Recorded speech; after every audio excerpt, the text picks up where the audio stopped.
తెలంగాణ రాష్ట్రంలో 16 స్థానాల్లో జరిగే పార్లమెంట్ ఎన్నికలు ఒక ఎత్తు అయితే వరంగల్ పార్లమెంటులో జరిగే ఎన్నికలు మరొక ఎత్తు. మొత్తానికి ఇక్కడ 2001 నుంచి ఇప్పటి వరకు బీఆర్ఎస్ పార్టీని నమ్ముకొని ఉద్యమకారుడిగా తెలంగాణ రాష్ట్ర సాధన కోసం ఉద్యమించి పార్టీలో చిన్న పదవుల పెద్ద పదవులను ఆశించకుండా కొనసాగుతూ ఇప్పటి వరకు పార్టీని కేసీఆర్ గారిని నమ్ముకుంటూ ఉన్న మారేపల్లి సుధీర్ కుమార్ గారికి ఆ పార్లమెంటు అభ్యర్థిగా అవకాశం ఇచ్చింది. ఇక్కడ వరంగల్లో ఉద్యమకారునికి పార్టీలు మారిన నేతలకు మధ్య జరుగుతున్న ఈ రసవత్తర పోరులో పరిస్థితులు ఎలా ఉండబోతున్నాయో ఒకసారి మన బీఆర్ఎస్ అభ్యర్థి మారేపల్లి సుధీర్ కుమార్ గారిని అడిగి తెలుసుకుందాం. సార్ నమస్తే సార్. ఇప్పుడు రాష్ట్ర వ్యాప్తంగా 17 స్థానాల్లో వరంగల్ పార్లమెంటు వైపే మొత్తం ప్రజలంతా కూడా చూస్తున్నారు. ఎలా ఉండబోతుంది అసలు? ప్రజలు ఒక్కటే కాదు, ముఖ్యమంత్రి కూడా 3 సార్లు వచ్చింది ఇక్కడికి. ఉత్తర భారతం నుంచి 2 ముఖ్యమంత్రులు ఒక ప్రధానమంత్రి వచ్చిందంటే చాలా ఇంపార్టెంట్ కాన్స్టిట్యున్సీ అనేది అర్థమైంది. తర్వాత ఇక్కడ గెలవబోయేది బీఆర్ఎస్ అనేది కూడా అర్థమైపోయింది. ఎందుకంటే వాళ్ళ ఇండికేషనే, ఎందుకంటే వాళ్ళ మూమెంట్స్ని బట్టి ఇండికేషన్ ఉంటుంది. కాబట్టి వాళ్ళ మూమెంట్ ప్రకారంగా తప్పకుండా బీఆర్ఎస్ పార్టీ గెలుస్తుంది. ఒకటి ఏంటంటే అభ్యర్థులది ఒకటి మంచిగా లేదు, పార్టీలది కూడా మంచిగా లేదు. ఒకటి అభ్యర్థులు ఏంటంటే ద్రోహ చింతన ఉన్నటువంటి మనిషి కడియం శ్రీహరి గారు, వారి మనలోకి వెళ్ళి బయటకు వెళ్ళిందే ఈ ఆరూరు రమేష్ కావచ్చు, కడియం కావ్య కావచ్చు. కాబట్టి వాళ్ళిద్దరు ఏదో పోటీ అనుకుంటారు, కానీ కింద పోటీ జరుగుతుంది, వాళ్ళకు మీద పోటీ ఏం లేదు. కాబట్టి వాళ్ళు జరిగేటువంటి పోటీ 2వ స్థానం కోసం పోటీ జరుగుతుంది. మొదటి స్థానంలో మాత్రం ఎప్పుడూ బీఆర్ఎస్ వెళ్ళిపోయిందనే విషయం అటు ప్రధానమంత్రికి తెలుసు, ఇటు ముఖ్యమంత్రి తెలుసు. కాబట్టి వారి అంగులు ఆర్భటాలు అన్నీ కూడా ఇక్కడ చేస్తూ ఉన్నారు, తెలిసిపోతూ ఉన్నారు. సార్ అంటే మీకు ప్రజల ఆదరణ ఎట్లా ఉంది సార్? అంటే మొన్న ఎమ్మెల్యే ఎలక్షన్స్ జరిగాయి కదా, అప్పుడున్న పరిణామాలకు ఇప్పుడున్న పరిణామాలకు ప్రజల నుంచి ఎట్లాంటి స్పందన వస్తుంది? ఎమ్మెల్యే ఎలక్షన్ ఏమో రాష్ట్ర ప్రభుత్వానికి జరిగినటువంటి ఎన్నికలు. ఆ రాష్ట్ర ప్రభుత్వానికి ఎన్నికలలో కొంచెం తేడాతోటి ఓడిపోయినాం మేము. ప్రభుత్వం వేరే వచ్చింది, కానీ అనేక హామీలు ఇచ్చింది. వాళ్ళు ఒక్క హామీ కూడా నిలబెట్టుకోలేని పరిస్థితి వచ్చిన తర్వాత ఆనాడున్న కేసీఆర్ గారిని చూస్తూ ఉన్నారు. ఇవాళ రైతాంగం వర్షం పడకపోతే మొగులను చూడాలి, ఆకాశం వైపు చూడాలి. ఆకాశం వైపు చూస్తలేదు, కేసీఆర్ వైపు తిరిగి చూస్తాను. కరెంట్ రాకపోతే కేసీఆర్ వైపు చూస్తాను. తర్వాత కేసీఆర్ కిట్ రాకపోతే కేసీఆర్ వైపు చూస్తాను. తర్వాత న్యూట్రిషన్ కిట్, ఇట్లా అనేకంగా రైతు బంధు కావచ్చు, రైతు బీమా కావచ్చు, ఇట్లా అనేక పథకాలు ఏవైతే ప్రవేశపెట్టిండో అభివృద్ధి సంక్షేమం రెండింటినీ ఒక 2 కళ్ళలాగా చూసి ఈ రాష్ట్రాన్ని అభివృద్ధి పదంలో తీసుకుపోయినటువంటి గొప్ప దార్శనికుడైనటువంటి కేసీఆర్ వైపు చూస్తూ ఉన్నారు. కాబట్టి తప్పకుండా మేమే గెలుస్తాం. కేసీఆర్ వైపు తిరిగి చూడడం మొన్న మోసపోయిన భావం మాత్రం ప్రజలలో ఉంది. అంటే సార్ ఇప్పుడు పార్టీలు మారడం అనేది వాళ్ళ వ్యక్తిగత, తర్వాత అధికారంలో ఉన్న ప్రభుత్వాన్ని బట్టి అభ్యర్థులు ఎవరైనా చేంజ్ అవుతారు. కానీ ఇప్పుడు ఈ వరంగల్ పార్లమెంటు స్థానాన్ని చూసుకుంటే అటు బీజేపీ కావచ్చు, ఇటు కాంగ్రెస్ కావచ్చు, అభ్యర్థుల విషయంలో ప్రజలకు ఏ మేరకు అవగాహన వచ్చింది, వాళ్ళు చేసిన అభివృద్ధి ఏంటి అనేది బేరీజ్ వేసుకుంటున్నారా? కాంగ్రెస్ పార్టీకి అభ్యర్థి లేరు, క్లియర్గా తెలిసిపోయింది అది. అదేవిధంగా బీజేపీ కూడా అభ్యర్థి లేరు. అభ్యర్థులు ఉన్నారంటే బీఆర్ఎస్ పార్టీలోనే ఉన్నారు. అభ్యర్థులు లేకపోతే పోవడానికి, పార్టీ మారడానికి తప్ప నేను అనడం లేదు. కానీ కడియం శ్రీహరి గారు రాజీనామా చేయకుండా, తన పదవికి రాజీనామా చేయకుండా గులాబీ కండువా కప్పుకున్నట్టు పోవడం కరెక్ట్ కాదు. ఎట్లయితే నైతికత గురించి బాగా మాట్లాడతారు, నీతి వాక్యాలు బాగా మాట్లాడతారు. వాళ్ళు ముందుగా ఎమ్మెల్యేకి రాజీనామా చేయాలి కదా. గంట పుత్త అట్టనే పట్టుకుంటాం, కానీ మార్వానం పోతామంటే ఎట్లా కలుగుతుంది? కలవదు కదా. కాబట్టి కడియం శ్రీహరికి తగిన రీతిలో బుద్ధి చెప్పడానికి ప్రజలు ఉన్నారు. అదేవిధంగా ఆరూరు రమేష్ గారు కూడా పార్టీని మారిపోయిండు. రెండింటి ఉత్పత్తి స్థానం కడియం శ్రీహరి గారే.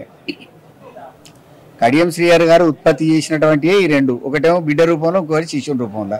రెండింటిని అరే నువ్వు అటుపో, నేను ఇటుంటా అటుంటా అని చెప్పుకొని వేరే దిక్కుపోయింది ఆయన, అంతే తప్ప ఆయన చేసింది ఏం లేదు. కాబట్టి తప్పకుండా బీఆర్ఎస్ పార్టీ గెలుస్తుంది. ఆ విషయం స్పష్టంగా తెలిసిపోయింది 2 పార్టీలకు, ప్రజలకు కూడా తెలిసిపోయింది. ఏంటంటే అభ్యర్థులు వీళ్ళిద్దరు మంచిగా లేరు, ఈ అభ్యర్థుల కంటే ఈ అభ్యర్థి ముఖ్యం.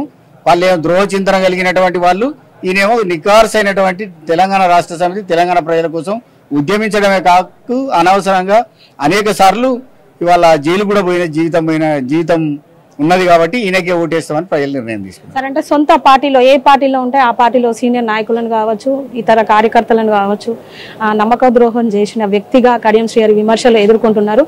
అట్లాంటి వ్యక్తి ఇప్పుడు తన కూతురికి ఎంపీ టికెట్ ఇప్పించిండు, కాంగ్రెస్ పార్టీలోకి వెళ్ళిండు. ఇంకొక వైపు చూసుకుంటే ఆరూరు రమేష్ భూ కబ్జా ఆరోపణలు ఎదుర్కొన్నాడు. బీజేపీ నిత్యం బీఆర్ఎస్ వాళ్ళు భూ కబ్జాదారులు వాళ్ళు అట్లా ఇట్లా అని ఇప్పటి వరకు విమర్శించుకుంటూ వచ్చింది. అట్లాంటి క్యాండిడేట్కు టికెట్ ఇవ్వడం అనేది అది ఎంతవరకు సమంజసం? అసలు ఆ ప్రజలు వాళ్ళని ఎట్లా స్వీకరిస్తారు? ఈ దెబ్బతో వాళ్ళకి ఎట్లాంటి బుద్ధి చెప్తారు?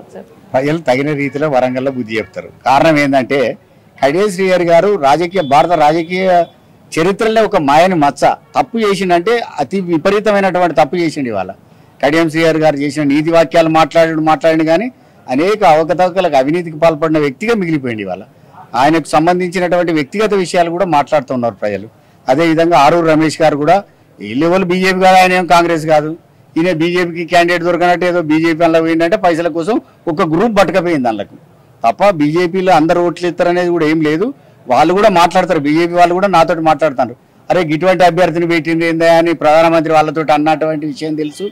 తర్వాత అభ్యర్థిని పెట్టడం వల్ల నష్టపోతా ఉన్నామా, మంచి అభ్యర్థులు దొరకలేదా అనేటువంటి మాట వాళ్ళ పార్టీలో అంతర్గతంగా చర్చ జరుగుతూ ఉన్నది. వాళ్ళు బహిరంగంగా నాతోటి కూడా మాట్లాడేటువంటి బీజేపీ కార్యకర్తలు, బీజేపీకి సంబంధించిన వాళ్ళు ఉన్నారు. పంచ మహాపాతకాలు చుట్టుకుంటే ఆయన కోటేస్తే అనేటువంటి మాట మాట్లాడుతాను.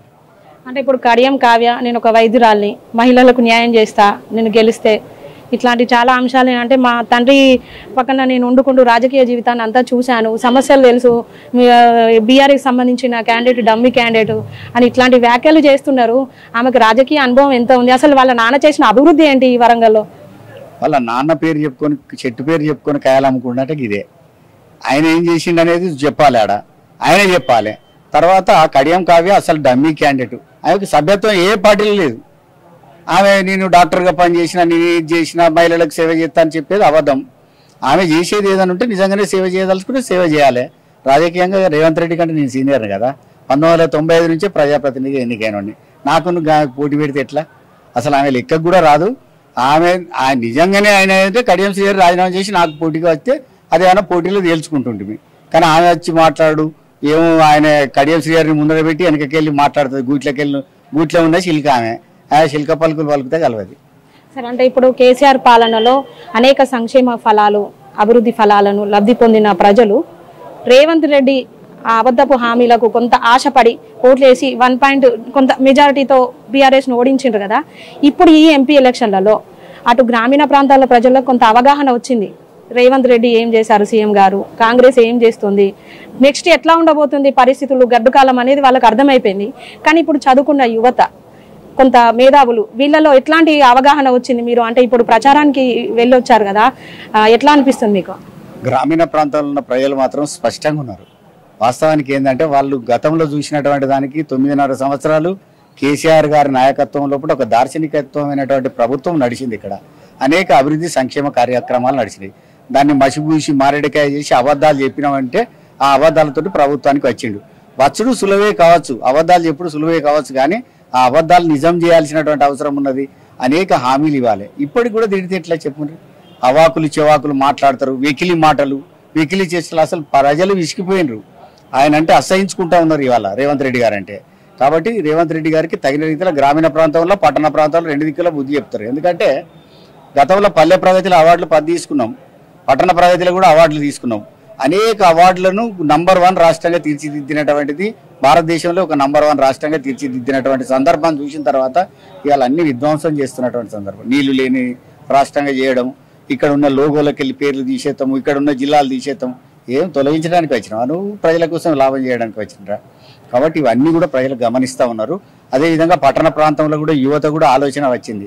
ఎందుకు ఏం ఆలోచన వచ్చిందంటే, నిజంగానే దేశంలో పనిచేసే ఉంటే, ప్రభుత్వం కనుక పనిచేస్తే, ప్రజాస్వామ్య దేశం లోపల పార్లమెంట్ ద్వారా ప్రధానమంత్రి ఈ దేశ ప్రజలకు సేవ చేయాలి కదా. అది చేయకుండా వేరే రకరకాల మాటలు మాట్లాడడం, వేరే అటువంటి ఉద్వేగభరితమైనటువంటిది తీసుకురావడం, ప్రజలకు ఉద్వేగాన్ని ఎక్కువ చేయడం, అది కరెక్ట్ కాదనేటువంటిది తెలిసిపోయింది వాళ్ళకి, ప్రజలకు కూడా, యువతకు కూడా తెలిసిపోయింది. ఎవరు ఎన్ని ఉద్యోగాలు ఇచ్చారో లెక్కలు చూసుకున్నారు. తర్వాత యువతకు నేను ప్రత్యేకంగా కోరిందంటే, ఆ దేశం అభివృద్ధి చెందిందంటే, ఆ దేశం ప్రగతి పదంలోకి పోయిందంటే యువత ముఖ్య పాత్ర వహిస్తుంది. అందుకే శ్రీశ్రీ గారు చెప్పినటువంటి మాట నేను నాకు మరొకసారి గుర్తు చేసుకోవాల్సినటువంటి అవసరం వస్తుంది. మహాప్రస్థానంలో కొంతమంది కుర్రవాళ్ళు పుట్టుకతో వృద్ధులు, పీర్లకి పకీర్లకి పుకార్లకి నిబద్ధులు, తాతగారి బామ్మగారి భావాలకు దాసులు. అదేవిధంగా కొంతమంది యువకులు ముందు యుగం దూతలు, పావన నవ జీవన బృందావన నిర్మాతలు. అటువంటి యువత కావాలి ఈ దేశానికి. ఈ దేశాన్ని యొక్క 195 దేశాలున్నాయండి, యుఎన్ఓ రికగ్నైజ్డ్ కంట్రీస్.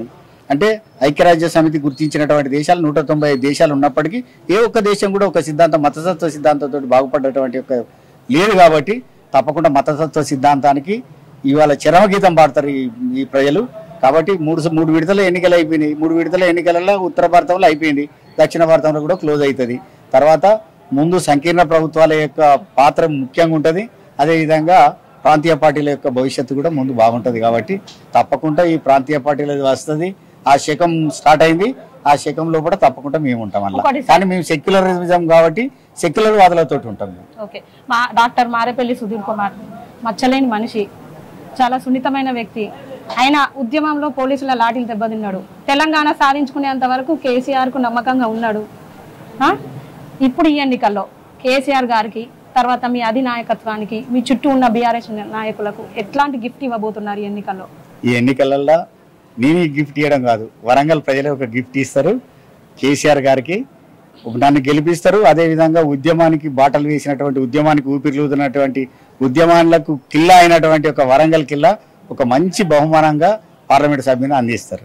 ఇంకొకటి సార్, గతంలో కేసీఆర్ పాలనలో ఉన్న ఎంపీ దయాకర్ గారు అది ప్రజల మనిషిగా ముద్రించబడలేదు.